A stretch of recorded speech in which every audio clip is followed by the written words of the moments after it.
shacabka ku nool degmada Mahday ee gobolka Shabeellaha Dhexe ayaa cabasho waxa ay ka muujiyeen daawadari soo wajahday isbitaalka degmadaasi waxayna sheegeen in gabi ahaanba isbitaalka degmada Mahday ay ka maqan yihiin daawooyinkii lagu baxnaanin lahaa bukaanada gaara isbitaalka degmadaasi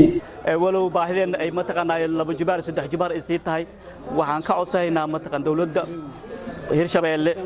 inay mar labaad iyo mar saddexaad soo gacanteeda mataqaanaa aysan nagala daalin nagala cajisin markii ugu horeysana ayna ahayn markii ugu dambeysay ay naga doonin insha Allah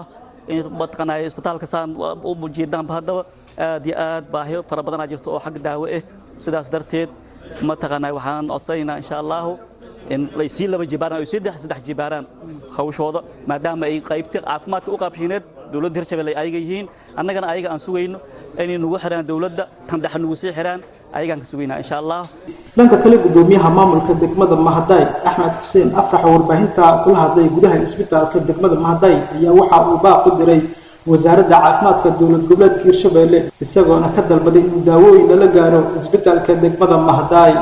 waxaana ka codsanaynaa inay dadaalkooda lama laabaan oo ay meeshaan waa u jeedaan maanta dhibaatada taallo isbitaalku sida uu u daawo leeyahay waxaa soo dhan hadda ayaga nooga wakiilo wasaaraddeena